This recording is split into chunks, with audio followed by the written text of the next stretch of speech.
Gwardiya sa PSA Region 10 gidahig sa mga netizens human niini gihatag ang iyang pagkaon sa paniudto sa usa ka lolo nga kliyente sa ilang buhatan. Dugang detalye sa report ni Cyril Chavez. Kini ang post sa netizen nga si Jennifer Ibanez kung asa iyang gidayeg ang gwardiya sa Philippine Statistics Authority Region 10 sa Cagayan de Oro City. Nga gihatag niini ang iyahang paniudto sa usa ka lolo nga gigutom samtang anaa sa ilang buhatan. Gisaluduhan sa mga netizens ang maayong binuhatan sa maong gwardiya. Siya si Eric Tuliba.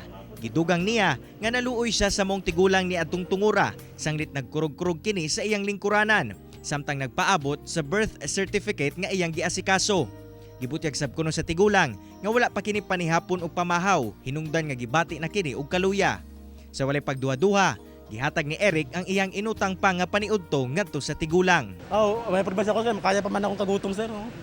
Ang tigulang man gud kay medyo dapat di naman ko na sila taas ka tension gud sir mo nang akong siyempre kay sa una ba sir sa grabe pa mo kalisod sa una. Testing ko ba may sa una mo maniudto ra ka nang init tubig na sir. Gibutyag sab sa kaubanan ni Eric nga matinabangon na kini sukad sa ilang pagkaila. Kani si Eric yun nga pagkatao, akong naila ni bago pa namin nag-ila, mayo gid na tao. May tagon, abutan gid ni bisag ang mga kauwan, wag maingon kay kusog din siya mga hatag.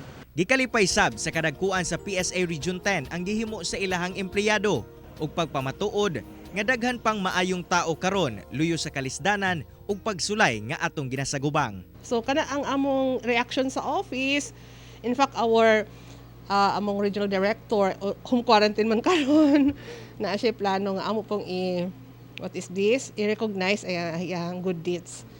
Something among i-extend sa kay Guard Eric. Alang kanimo Chief Eric, saludo kami kanimo ug padayon sa pagpanerbisyo. Kauban si Makoy Sempron sa kamera. Ako si Cyril Chavez para sa One Mindanao.